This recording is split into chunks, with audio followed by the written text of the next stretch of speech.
O texto evangélico lembra que não deve o homem separar o que Deus uniu.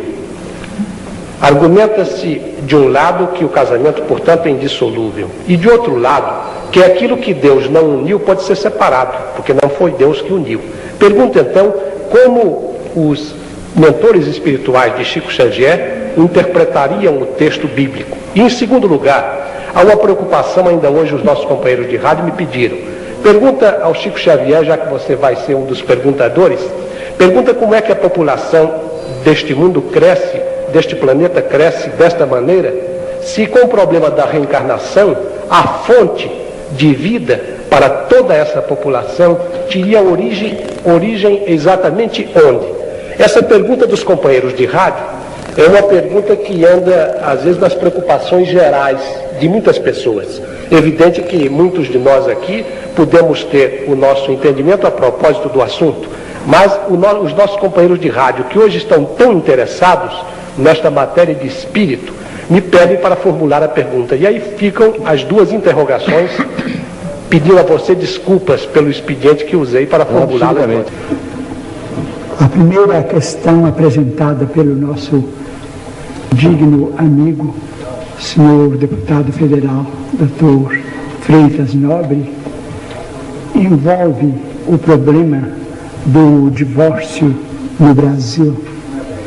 E isso traz uma outra questão, que é a questão do desquite.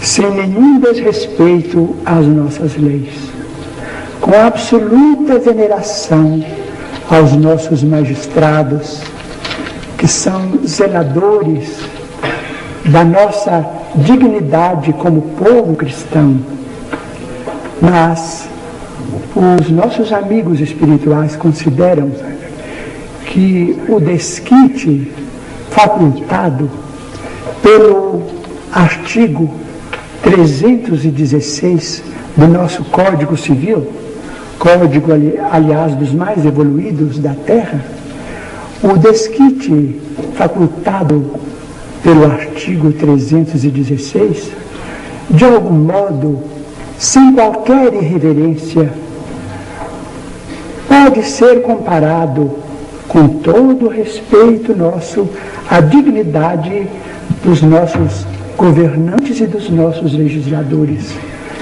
O desquite no Brasil pode ser comparado ao presente de um carro de luxo que é doado sem o motor. O carro não pode funcionar porque o motor está de um lado e a estrutura do veículo de outro. No artigo número 323 do nosso Código Civil, existe a possibilidade da reconciliação dos cônjuges, seja de que modo for. E a lei, então, aprova a reaproximação dos cônjuges que não puderam viver juntos. Então, é o trazimento motor ao carro para que o carro venha a funcionar da mesma forma pela qual o carro foi considerado em dificuldade antes do reajuste.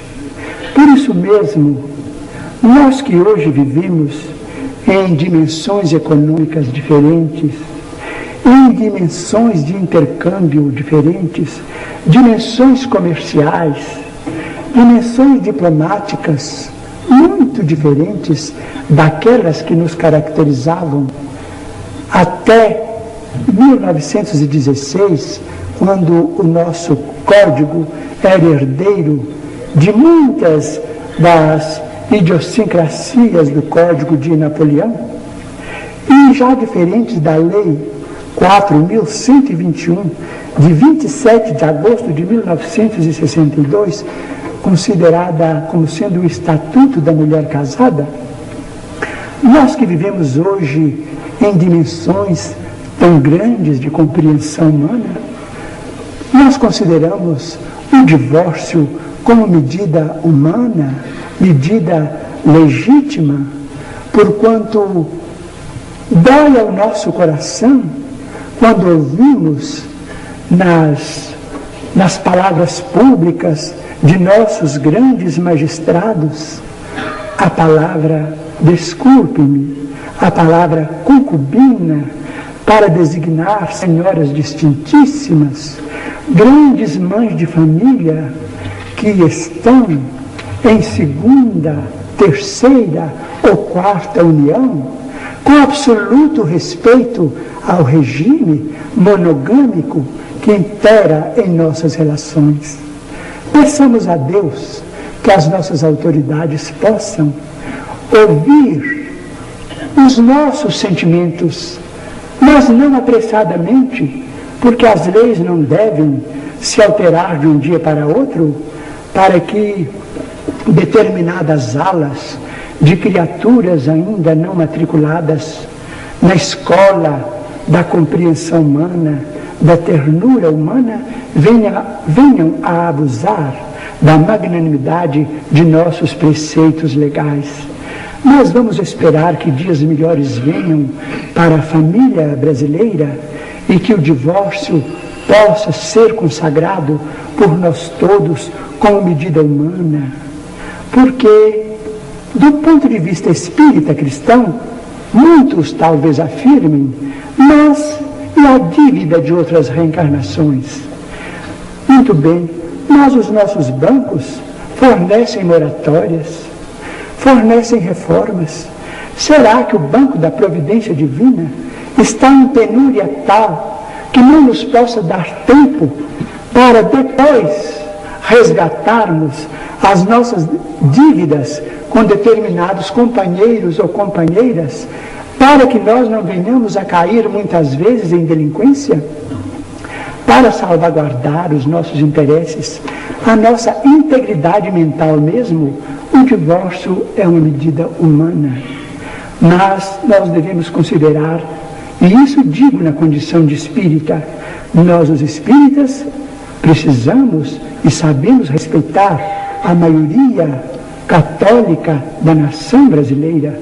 Por isso mesmo fazemos votos para que o soberano pontífice, que nós tratamos com a máxima veneração, e que suas eminências, os cardeais do Brasil, e suas excelências, os senhores arcebispos e bispos do Brasil, podem também abençoar esses nossos ideais, para que o divórcio venha tranquilizar tantos adultos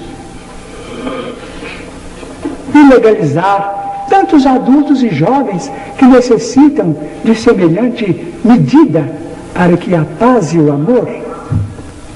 Na fala do nosso caro entrevistador, Dr. Durval Monteiro, estou consertando o nome. Mas muito obrigado pela tolerância. Mas não suspendeu o doutor ainda. Foi um engano. Para que a paz e o amor reinem dentro do lar pátrio, do território brasileiro. Isto sem desconsiderar os princípios monogâmicos, os princípios de fidelidade que os cônjuges devem entre si, dentro das novas dimensões psicológicas em que os nossos grupos sociais são chamados a viver. Nós temos dois fantasmas que precisamos abolir do campo de nossas vidas, que são a promiscuidade e a prostituição. Nós poderemos vencer a prostituição com a dignidade do trabalho, porque pelo trabalho cada criatura se faz respeitada pelo rendimento da sua própria vida no grupo social. E a promiscuidade pela orientação médica, que vai liberar a nossa mente de aventuras suscetíveis de comprometer o futuro de nossos descendentes. Mas o divórcio, medida humana, sem nenhum desrespeito à família brasileira, que é profundamente cristã, é medida humana, mas devemos esperar que os nossos magistrados reconsiderem os pontos de vista em andamento e que processos novos de vivência possam inspirar essa lei de libertação, que é uma lei justa, em favor da paz de nossos lares, com emancipação para o homem e emancipação para a mulher, sem as ilusões e as fantasias do amor possessivo, do amor egoístico de um lado ou de outro, porque cada um é senhor do seu próprio destino. Quanto à população, nós podemos dizer, podemos esclarecer ao nosso caro informante que a população, vamos dizer, flutuante do globo terrestre é muito grande e que orientadores de economia na Europa são unânimes em asseverar, a maioria deles, que o nosso planeta ainda comporta talvez mais de 30 bilhões de habitantes, desde que nós venhamos a explorar também as nossas possibilidades no mar, porque há toda uma flora e há toda uma fauna a esperarem por nós no mar. Conversando a este respeito há algum tempo com alguns jovens, e quando falávamos a respeito da pecuária com base na produção do anequim, ele me disse com muita propriedade em seu sentimento de cristão: mas, Chico Xavier, será possível que vamos viver até a morte matando para comer? Sinceramente, eu me envergonhei, porque é verdade, matar, não é? Matar para comer, mas com base na pecuária justa, com base na economia bem dirigida, nós precisamos viver ainda, talvez, alguns milênios, necessitando dos valores proteicos adquiríveis na carne. Chico, mas a pergunta dos nossos companheiros de rádio envolvia um pouco mais. Eles diziam, levando em conta a reencarnação, como cresce a população do nosso planeta, qual a origem desses espíritos que reencarnam? A nossa origem está em Deus. Nós somos uma faixa de população visível na Terra, considerados como habitantes do plano físico, mas em torno da Terra há toda uma população terrestre ainda, eivada, ou vamos dizer, caracterizada por sentimentos puramente terrestres. A evolução não se faz num dia, e somos bilhões.